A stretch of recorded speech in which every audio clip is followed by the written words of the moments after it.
Islamabad high court के 5 रुकनी larger bench ने कल एक तफसीली समाअत के बाद इमरान खान पर तौहीन अदालत की फर्द जुर्म आयद करने का फैसला किया। उससे पहले इमरान खान को 2 दफ़ा जवाब जमा कराने का भी मौका दिया। फिर कल समाअत के दौरान भी चीफ जस्टिस अतर मिनल्ला और जस्टिस बाबर सत्तार ने इमरान खान के वकील को बार बार एहसास दिलाया कि इमरान खान का बयान क्रिमिनल तौहीन अदालत है, जो कि सिविल तौहीन अदालत और जुडिशल तौहीन अदालत से ज़्यादा संगीन होती है। माहिरीन कानून भी यही राय रखते थे और इसी वजह से इमरान खान को फौरी और गैर मशरूत माफ़ी मांगने का मशवरा दे रहे थे। मगर इमरान खान क्रिमिनल तौहीन अदालत की संगीनी को नहीं समझ पाए और माफ़ी मांगने के कई मौके ज़ाया कर दिए। यही वजह थी कि कल अदालत ने इमरान खान पर फर्द जुर्म आयद करने की तारीख मुकर्रर कर दी। अब दिलचस्प बात यह है कि कल के अदालती फैसले के बाद तहरीक इंसाफ अपने दिफा में जस्टिस बाबर सत्तार ही के एक पुराने आर्टिकल का सहारा ले रही है जो उन्होंने जज बनने से पहले लिखा था। तहरीक इंसाफ इस आर्टिकल के जरिए ये तासुर देने की कोशिश कर रही है कि जस्टिस बाबर सत्तार की जज बनने से पहले तौहीन अदालत के कानून से मुताल्लिक कुछ और राय थी, यानी जस्टिस बाबर सत्तार तौहीन अदालत के इतलाक के मुखालिफ थे और अब उनका कंडक्ट उनकी राय से मुताबिक नहीं रखता। मगर जिस आर्टिकल की बुनियाद पर तहरीक इंसाफ जस्टिस बाबर सत्तार से मुताल्लिक तासुर कायम कर रही है, इसी आर्टिकल को सिर्फ एक दफ़ा पढ़ने से पता चलता है कि जस्टिस बाबर सत्तार तो आज भी अपने उसी पुराने मौक़िफ़ पर कायम हैं और कल जो उन्होंने रिमार्क्स दिए हैं वो बिल्कुल उनके उसी मौक़िफ़ की अक्कासी करते हैं। जबकि तहरीक इंसाफ के रहनुमा जस्टिस बाबर सत्तार का आर्टिकल शेयर करके अपना केस मजबूत नहीं कर रहे हैं बल्कि मज़ीद कमज़ोर कर रहे हैं, क्योंकि जस्टिस बाबर सत्तार ने जज बनने से पहले अपने आर्टिकल में तौहीन अदालत की जिस नोयत की मुखालफत में दलाइल दिए हैं वो नोयत इमरान खान पर लागू ही नहीं की गई, बल्कि तौहीन अदालत की जिस नोयत का दिफा किया है वही इमरान खान पर लागू की गई है। जस्टिस बाबर सत्तार के मार्च 2018 के आर्टिकल के मुताबिक एक ऐसे वक्त में जब आला अदालतें तौहीन के इख्तियारात का एक तलवार की तरह इस्तेमाल कर रही हैं, वहाँ इस बात पर गौर करने की ज़रूरत है कि अदालतों को स्कैंडलाइज करने का जुर्म इस दौर में मौजूद होना भी चाहिए कि नहीं। इसके खिलाफ दलाइल देते हुए बाबर सत्तार ने मौक़िफ़ इख्तियार किया कि हमने ये कानून कॉमन लॉ से लिया है, लेकिन बरतानिया के लॉ कमीशन ने बड़े पैमाने पर मुशावरत के बाद 2012 में ये सिफारिश की थी कि अदालतों को स्कैंडलाइज करने का मामला एक जुर्म की हैसियत से या तौहीन की एक किस्म की हैसियत से ख़त्म होना चाहिए। जैसे बाबर सत्तार ने तौहीन की इस किस्म के खात्मे से मुताल्लिक मुख्तलिफ मुल्कों में कानूनी बहस और सिफारिशात के हवाले भी दिए और लिखा कि क्या हमारी आला अदालतों को तौहीन अदालत के कानून की तशरीह और इसे नाफिज करने से मुताल्लिक नज़रसानी नहीं करनी चाहिए। जैसे बाबर सत्तार ने मज़ीद लिखा कि किसी को भी इसकी इजाज़त नहीं दी जा सकती कि वो इंसाफ की फराहमी में खलल पैदा करे और इसलिए दरख्वास्त गुजारों के हुकूक का तहफ़्फ़ुज़ करने के लिए अदालतों के लिए क्रिमिनल कंटेम्प्ट का मामला काफ़ी है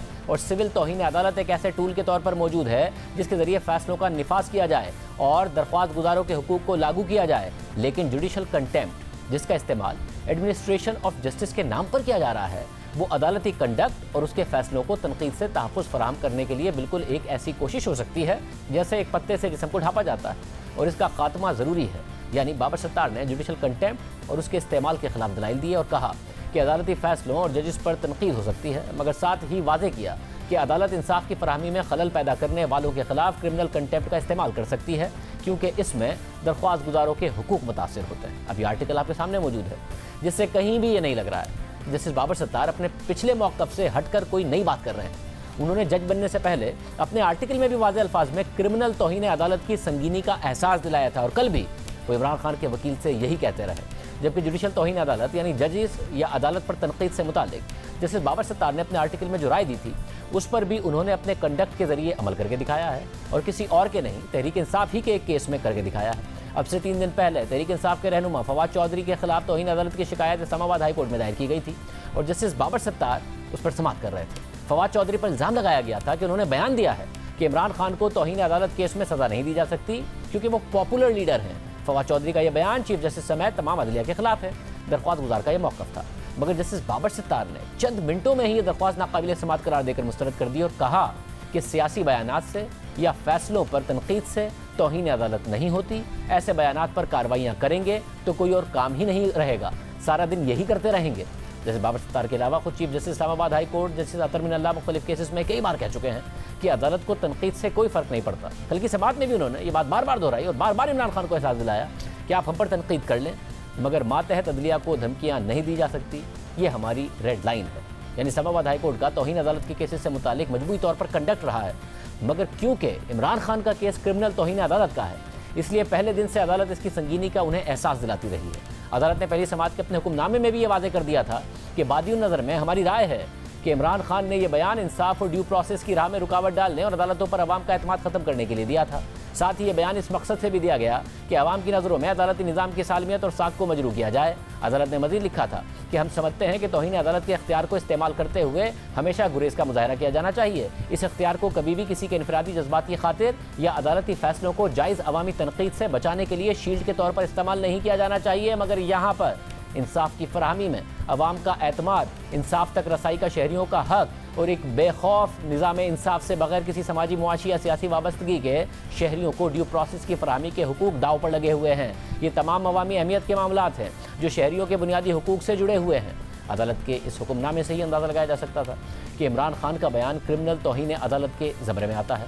और तौहीन अदालत की बाकी किस्मों से अलग है, जिनमें आम तौर पर इस्लामाबाद हाई कोर्ट नरमी का मुजाहरा करती रही है। यहाँ तौहीन अदालत ऑर्डिनेंस 2003 की रोशनी में तौहीन अदालत की तीनों इक़साम का जायज़ा लेते हैं। 2003 के ऑर्डिनेंस में सिविल तौहीन अदालत से मुतालिक लिखा है कि जब जानबूझकर किसी अदालत के ऑर्डर की तौहीन की जाए, चाहे वो हतमी ऑर्डर हो या उबूरी हो, उसी तरह अपना आईनी दायरा कार इस्तेमाल करते हुए अदालत की जानिब से जारी किए गए किसी रिट ऑर्डर की तौहीन की जाए, अदालत में रिकॉर्ड कराए गए किसी बयान हल्फी की तौहीन की जाए या फिर अदालती तरीक़ाकार की तौहीन की जाए तो ये सिविल तौहीन अदालत कहलाएगा। इसी तरह अगर किसी अदालत को स्कैंडलाइज किया जाए या किसी हाजिर सर्विस जज पर ज़ाती तनकीद की जाए तो ये अमल जुडिशल तौहीन अदालत कहलाएगा। जबकि ऑर्डिनेंस में क्रिमिनल तौहीन अदालत से मुतालिक लिखा है कि कोई भी ऐसा अमल जो इस इरादे से किया गया हो या ऐसा तासुर रखता हो कि जिससे इंसाफ की फराहमी में रुकावट पैदा हो जाए तो ये अमल क्रिमिनल कंटेम्प्ट के ज़मरे में आएगा। अब इसी कानून की बुनियाद पर इस्लामाबाद हाई कोर्ट ने इमरान खान के बयान को क्रिमिनल तौहीन अदालत करार दिया है और उन पर फर्द जुर्म आयद करने का फैसला किया है, मगर इमरान खान और उनके साथी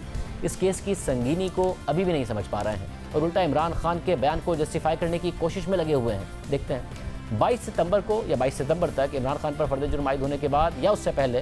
तहरीक इंसाफ की क्या हिकमत अमली होती है। हमने इस पर बात करने के लिए तहरीक इंसाफ के रहनुमा शाह महमूद कुरैशी, असद उमर और फवाद चौधरी को प्रोग्राम में शिरकत की दावत दी, मगर वो नहीं आए।